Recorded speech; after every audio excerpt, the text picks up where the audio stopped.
This is Jonathan Agger of Fifth Pro Boxing Fans, joined by Dan Garber, who faces Hughie Fury this Friday at York Hall live on DAZN. Dan, I saw sort of you and Hughie talking. Seems to be a lot of respect. You've sparred each other, I believe, but yeah, big opportunity. How are you feeling? I'm feeling good about it, to be fair. I mean, it's a massive opportunity. I've sparred Hughie last year, but sparring, you know, I've been around all the gyms up around in North, you know, sparring different fighters, etc. and things like that. I got offered a fight in Canada, which was supposed to be last week on DAZN as well. Then this got offered, so it were picking between the two opponents. The guy in Canada was a 13-0 guy called Ricardo Brown. Chose this obviously because of the name, where Hughie's been, his ranking, and the doors it opens for me. Obviously, you know, you've not had it easy. Talk to us about sort of your career, because you face a lot of good guys, and I assume maybe some of them were on short notice. Just let us know, sort of, talk about your career. Yeah, I mean, you know, I started off as a cruiserweight, came up to heavyweight, didn't want to be boiling down to that weight anymore.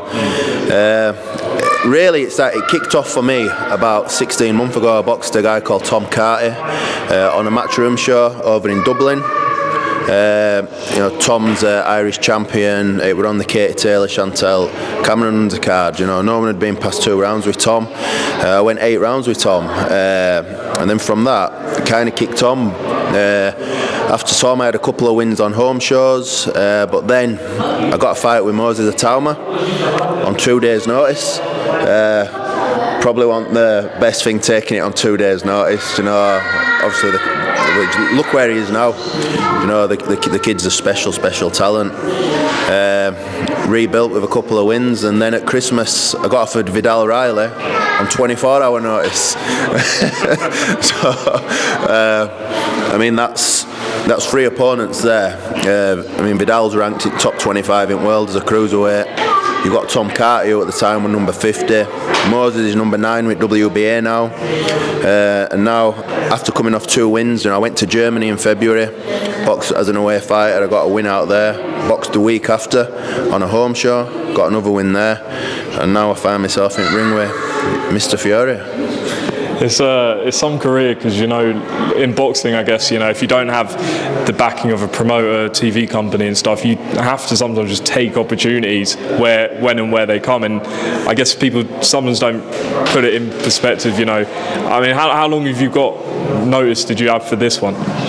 This fight, I've had a good 5-week notice. You know, I've been ticking over in the gym anyway. Since February I'd been ticking over, because I knew that fight in Canada potentially was happening. So even since the Vidal, through January, I've been on it training. But like you say, unless you're with a big promoter, for guys like myself, you've got to take these opportunities when they come. I don't see the point in. You get a lot of guys who pad the record. They get to 12, 13, 14 and 0 against journeymen, and that's no disrespect to journeymen, because there's some very good journeymen about, but there's also some ones that aren't very good at all. You know, these Eastern European ones who just don't throw a punch, they just come to lie down, etc. And it doesn't do the fighter any good. And if you want to get to that next stage, you've got to take these kind of opportunities against these people. I've taken them. Unfortunately, I've come up short, but they have been against, you know, world-class operators as well. On, you know, Moses, you know, a lot of people see him as the next big thing. People think he's going to win the world title, potentially even within the next 2 years or something. How good was he from the time you're in there, and what do you see as his future? I said before I boxed him, I've seen him as an amateur. I've seen people banging on about him, and one of my coaches actually works for GB Boxing. I won't say, well, not my coach, I just do like a session with him now and again, you know, pad sessions and things, and he said to keep an eye out for this kid. Obviously I knew when he turned over, I'd watched him and I thought, hey, he doesn't look bad, this kid, obviously. But then when you get in ring with him, it's just totally another level. You know, the speed of it, the weight, the power in the shots. You know, he's not your average 20-year-old, and I've said, I think in 15 years time, 20 years time, they're going to be talking about him like they do Lennox Lewis, if he keeps going like he is and he keeps level-headed. And you know, talk to us about some of the guys maybe you've sparred and things. Who are some of the names we'd know about? Obviously, I've sparred Matty Harris. That's obviously I've sparred with Hughie. I've sparred. God, it's a German kid.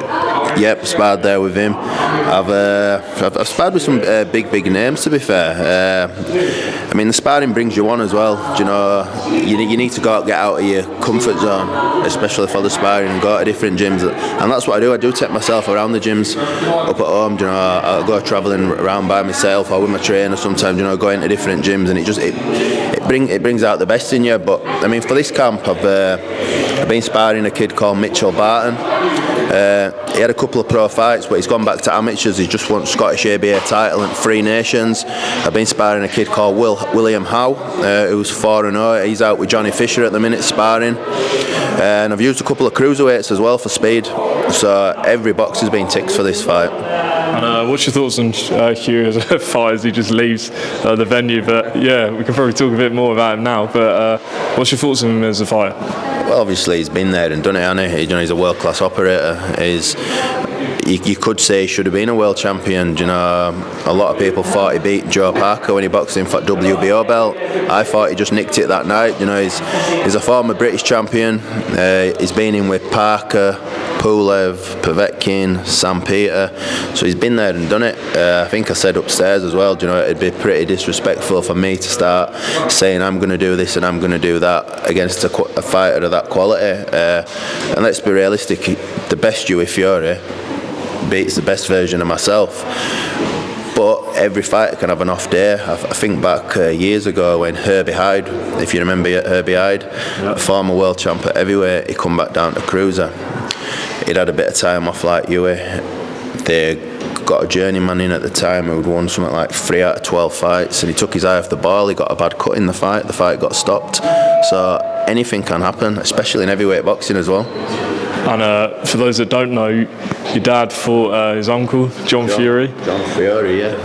Tell us a bit about that. So they fought each other twice. It's one apiece. John won the first fight.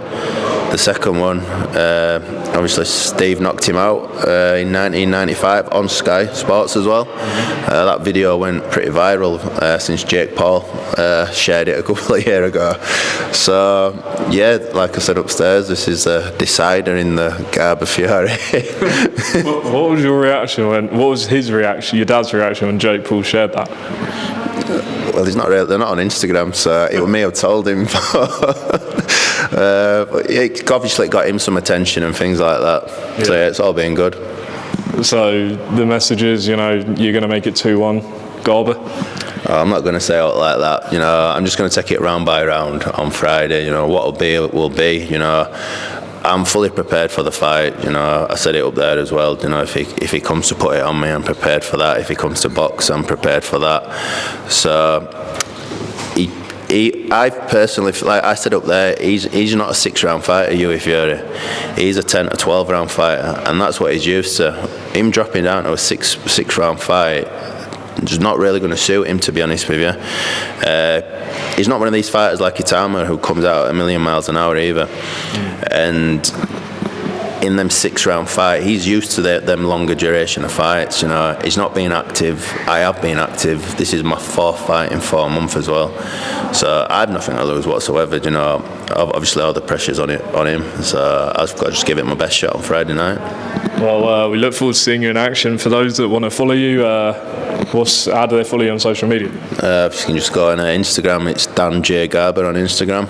You can give me a follow on there. Brilliant. Well, Dan, best of luck and appreciate your time. Thanks a lot.